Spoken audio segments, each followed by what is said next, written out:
Greetings, TheWarOwl greets you, and welcome to How to Play Counter-Strike Global Offensive. This time, it's part 2 of our series on the economy game. We're going to be covering the early game. The early game is the first 4 rounds of the game. After that, we move into the mid-game. First round of the game, it's pistol round. Clean slate, 0-0, lovely. Players usually spend all their moolah on nades and armor, or even a single kit. If you win the first round, you're going to be buying on the second round. So a pistol is not something you'll really be taking with you. And the standard Glock and P2000/USP both are one-hit headshots on the first round when folks have no helmet. So there's really no reason to get anything else. Helmet cost $1,000 and start money is $800. Not happening. Except the rare instance, incredibly rare, where a player can frag within the first 15-second buy time and get back to the buy zone and purchase the helmet with his frag money. If you're the terrorist team and you win the pistol round, the next round is a light buy round. You'll be purchasing what are known as eco-weapons. These are weapons that are cheap, you get extra money for frags with, and are good against non-armored enemies. Among them are shotguns for that huge money boost, and submachine guns, besides the P90 for a light money boost. There's no reason to ever purchase the P90. Go ahead, point to some random pro who uses the P90, I don't care. There's no logical reason to ever purchase it in terms of the game economy. Unless you think it's better than an AK-47. I mean, go right ahead. Blah. If counter-terrorists lose the first round, they're in dire straits. They have to full save and do what's called an eco round, or economy round, because they do not get very much money the next round. Also, counter-terrorist weapons cost more than terrorist weapons, and there isn't really a way to get an extra money boost. So usually, they will not buy weapons until the 4th round, unless there's an upset and they can win one of the rounds where they're saving. Sometimes counter-terrorists will purchase light buy weapons on the 3rd round, such as a FAMAS. This is where trickery comes in. The economy game in Counter-Strike Global Offensive is like a mixture between counting cards and blackjack and playing poker. You don't really know what your opponent is doing, but you can calculate based on everything that's happened how much money they have, and you sort of know what they might do. You also don't need to be able to calculate every single dollar amount for each player. You just have to know the general idea of where their team's economy is. It's sort of like counting cards in blackjack. You really only have to keep track of where the face cards are in the deck. You don't really have to keep track of all the 2s or 3s. So let's go back to our terrorists. They've won their first 2 rounds, they've done their pistol round and their light buy round. Now it's the decision of whether or not on the 3rd round they want to upgrade their weapons, which means go to a full buy and drop the little crappy weapons on the ground. This means, get an AK-47 and an AWP if they can afford it, or even go with the Galil if they can't afford the AK-47 and armor. They will only do this on the 3rd round if they're sure the counter-terrorists are going to buy, or they think they might and they want to play it safe. FAMAS and other weapons CTs might buy 3rd round as a surprise buy are better than the economy weapons that the terrorists have, giving them an advantage, mainly because the terrorists will have armor and a helmet, and the counter-terrorists will also have armor and the helmet, so the weapons that are good against no armor, no helmet won't be as effective in this round. Certain weapons are pointless against armor and helmet, such as the Bison, which does like 13 damage per hit against armor. It's ridiculous, but it's very good against folks who do not have armor and helmet. It's a mind game, and a fun one at that. It depends on the map, what weapons they bought 2nd round, and what the teams tend to do, etc. We then move on to the 4th round. This is where the game really begins, because this is the round that both teams will be buying everything. This means full nades and flashes, along with the weapons of their choice, being the AWP, AK-47, and one of the M4s. When calculating your economy, keep in mind it is pivotal for both teams to purchase smoke grenades and flashbangs. That bill alone comes to about $700. Add another $300 if they want a frag grenade. You also need to purchase armor and helmet, but I'll get into that in part 3 where I talk about the mid-game.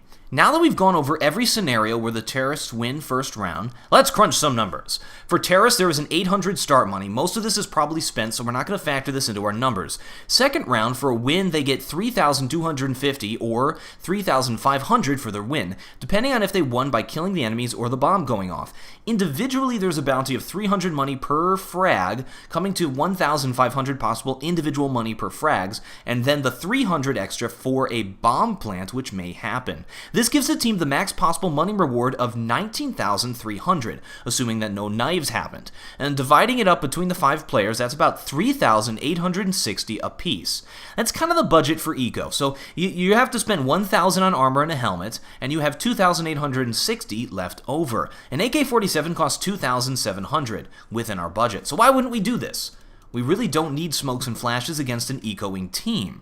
The idea is that if you purchase the AK-47, which is within our budget, it will give the enemy team the possibility to steal one if they steal a frag. However, some teams will purchase a few AK-47s the second round because it will stave off a possible third round CT buy.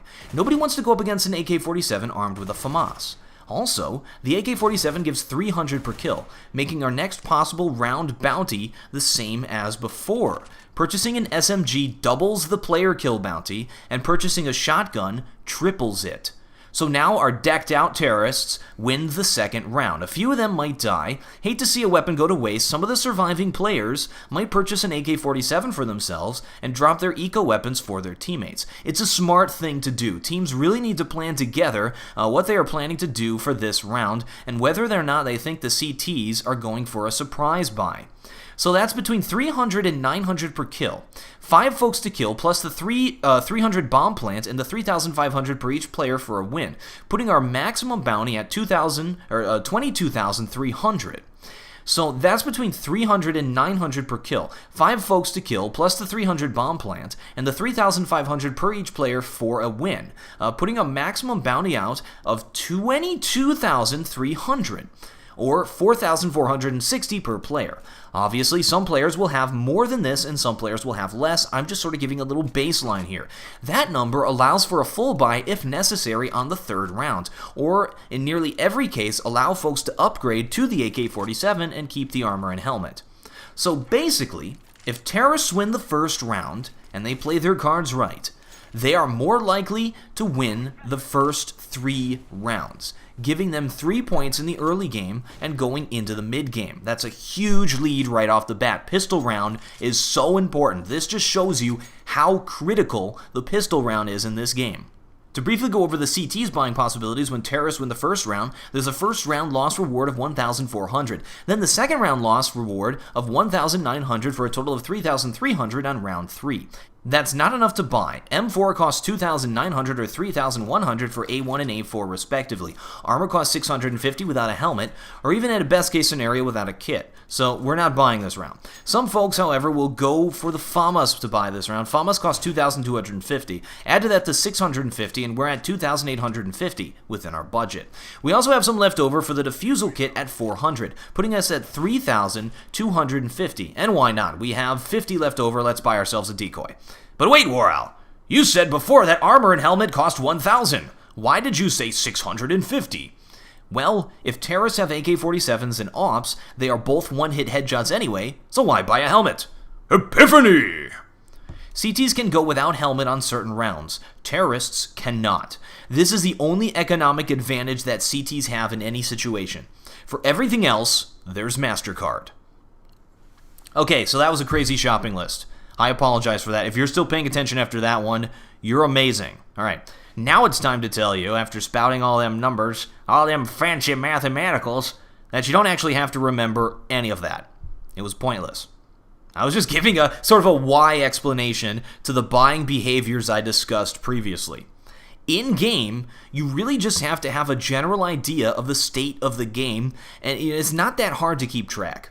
You don't really have to crunch numbers. Just understand what I've discussed in order to make the proper decisions.